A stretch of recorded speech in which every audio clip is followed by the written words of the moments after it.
안녕하세요. 뉴스와 사람들입니다. 윤석열은 감히 하지 못한 신년 기자회견을 멋지게 치른 이재명 대표에 대해 한동훈은 또 깐죽으로 도발했지요. 31일 수원에서 반도체 행사에 참석한 한동훈은 이재명 대표의 신년 기자회견 질문에 그 기자회견 못 봤는데요?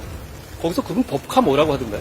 잠시 후 이재명 대표의 출생기본소득 제안에 대해 기자가 묻자 제가 그거 봤는데요. 그 돈은 어디서 나오는 겁니까? 라고 답변하지요. 그러니까 상황에 따라 혹은 자신의 유리한 주장을 위해선 봤다 안 봤다가 되는 겁니까? 뉴검공에 출연한 김태형 심리학자는 한동훈에 대해 이렇게 발언했습니다.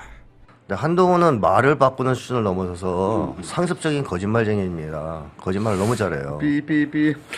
그러니까 한동훈의 거짓말을 동기에 따라서 구분하면 두 가지로 구분할 수 있는데요. 하나는 까치발 거짓말이라고 할 수 있습니다. 이 까치발도 사실 거짓말하는 거예요. 키를 속이는 거잖아요. 그래서 한동훈이 하는 거짓말의 상당수는 인정받기 위해서, 남들한테 좋은 평가를 받기 위해서 하는 거짓말이 있습니다. 적극적으로 하는 거죠.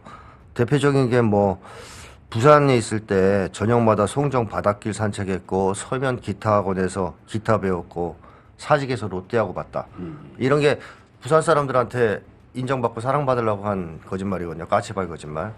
근데 또 하나의 한동훈의 거짓말은 까치발 거짓말을 덮기 위한 거짓말이 있습니다. 까치발 제곱 거짓말. 그래서 자기가 이런 거짓말을 해서 문제가 된단 말이에요. 네가 언제 그때 코로나인데 사직구장에서 어떻게 그걸 봤냐.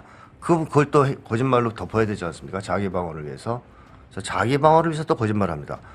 자, 이런 한동훈이 이재명 대표의 출생기본소득 제안에 대해 법인카드 돌려서 재원 마련할 거냐고 깐죽으로 도발했지요. 일개검사로 평생을 살아오다 국무위원 1년 반 정도 하고서 행정의 신이라 불리는 이재명 대표에게 응수할 거라곤 이런 깐죽 말고 있겠습니까? 이런 깐죽을 박살내듯 이재명 대표는 최고위원회의에서 다음과 같이 일갈했습니다. 요즘 정부 여당의 행태가 도저히 이해할 수 없습니다. 이 정상적인 국정을 운영하는 세력인지 도저히 이해할 수가 없는데 그거 한번 잠깐 보여드리겠습니다. 저도 한번 너무 어이가 없어서 한번 보여드리려고 합니다.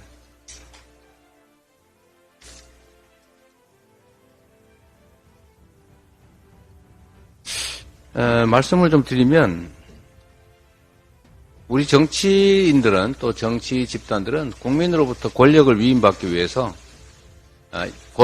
권한을 위임해 주시면 이런 일을 하겠습니다. 이렇게 약속을 합니다. 그걸 공약이라고 합니다. 이 공약을 하는 이유는 지금은 할 수가 없는데 선거를 통해서 이렇게 권한을 주시면 이런 걸 하겠습니다. 라고 하는 게 바로 공약 아닙니까? 이 민주주의 대의 정치에서 제 핵심이죠. 그런데 만약에 이런 게 있었다면 어떻겠습니까? 지금도 할 수 있는데 하지도 않으면서 또 이거 주면 하겠습니다. 라고 하는 거. 이거 보통 사기꾼이 하는 일 아닙니까? 지금 할 수 있는데 뭘 자꾸 뭘 해주면 한다고 요구를 합니까? 한번 보십시오. 지금 저희가 예금자 보호를 5천만 원인데 1억으로 올리자. 이거 작년에 저희가 제안했던 겁니다. 미납통신비도 깎아주자. 이거 작년에 저희가 주장했던 겁니다. 그리고 신용대사면 해주자. 이거 작년에 저희가 이미 얘기했던 겁니다. 지금 하면 됩니다. 정부가 권한을 갖고 있지 않습니까? 지금도 법률 개정 제안하면 저희가 바로 응할 것이고 지금도 신용대사면 정부가 하면 되지 않습니까? 왜 안 합니까? 지금도 할 수 있는데 하지도 않으면서 총선에서 표를 주면 그때 하겠습니다. 이렇게 말하는데 지금 집행 권한을 가지고 할 수 있는데도 안 하는 정부 여당이 총선에서 표를 주면 그때는 하겠습니까? 이거 말고도 수없이 많습니다. 심지어 자신들이 대선 때 약속했던 거, 지난 총선 때 약속했던 거, 다시 반복해서 또 공약하는 거 앞으로 수없이 나올 겁니다. 이런 거는 국민의 주권을 위임받겠다고 하는 정상적인 정치 집단이 하는 일이 아니라 사기 집단이 하는 거라고 생각이 됩니다. 누가 그랬던데 정책 사기라고. 이거 사실은 금전 사기보다 더 나쁜 겁니다. 돈을 거짓말을 해서 타인의 돈을 뺏는 것, 이걸 사기라고 하는데 거짓말을 해서 국민의 주권을 뺏는 것, 이거 더 큰 잘못 아니겠습니까? 정치를 이런 식으로 하면 안 됩니다. 그리고 국정을 담당하는 정부 여당은 자신들이 국정을 주도하고 일을 하면서 할 수 있는 걸 하고 야당이 못하게 하면 설득하고 타협하고 이래야지.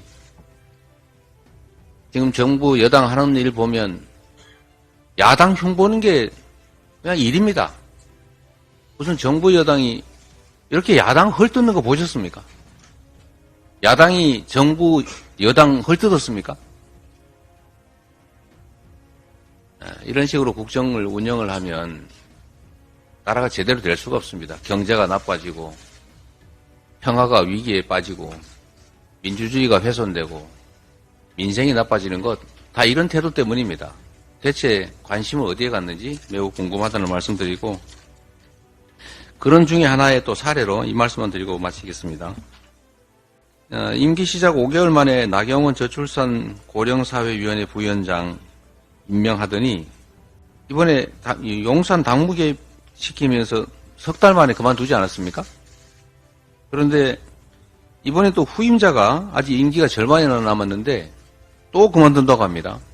여당 공약개발본부장으로 영입을 했다고 합니다. 이 저출산 문제가 얼마나 심각한데 저출산에 대한 대책을 매우 심각하다면서 공약을 내면서 저출산을 맡는 정책 책임자는 이렇게 마구 바꿔치웁니다. 실제로 저출산 문제, 저출생 문제에 대해서 관심이 있습니까? 관심이 없기 때문에 이러는 것입니다. 맡겨진 정치 권력을, 국가 권력을 자신들의 정치적 이익을 위해서 남용을 하느라고 이 국정을 팽개치는 것 아니겠습니까?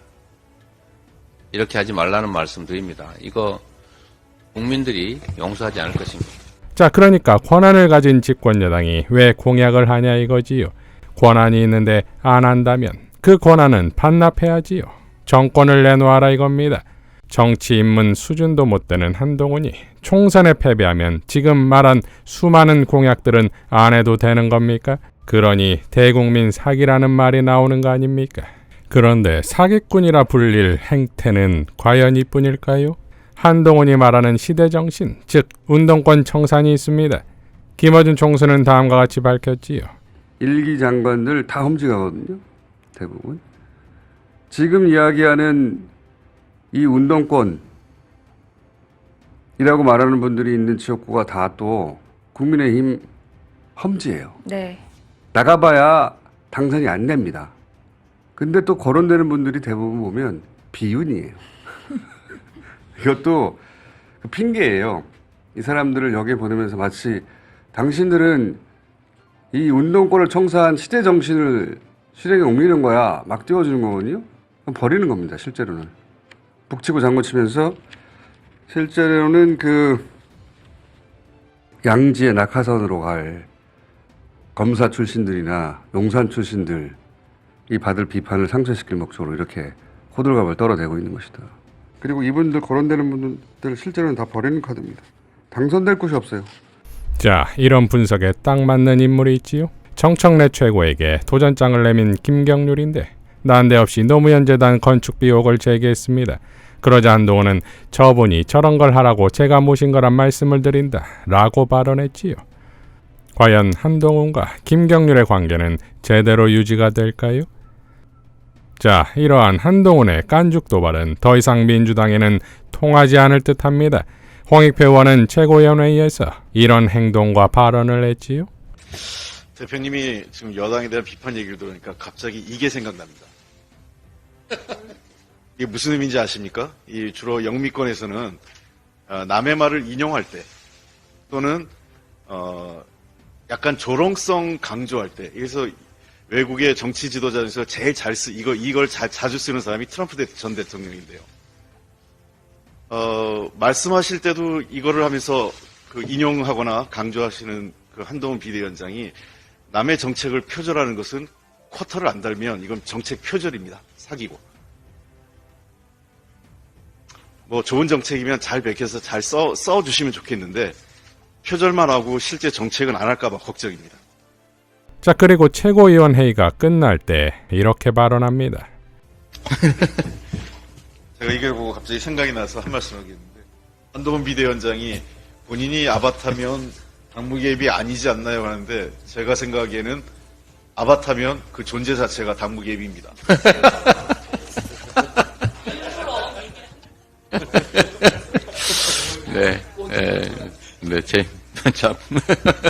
회의를 마치겠습니다. 자, 그러니까 철저히 조롱과 희화의 대상이 된 한동훈이다 이거지요. 수없이 펼쳐 보인 깐죽이 모두 한동훈 본인에게 돌아오는 깐족에 적은 깐족간이 되겠습니다. 이상 뉴스와 사람들이었습니다. 시청해 주셔서 감사드립니다.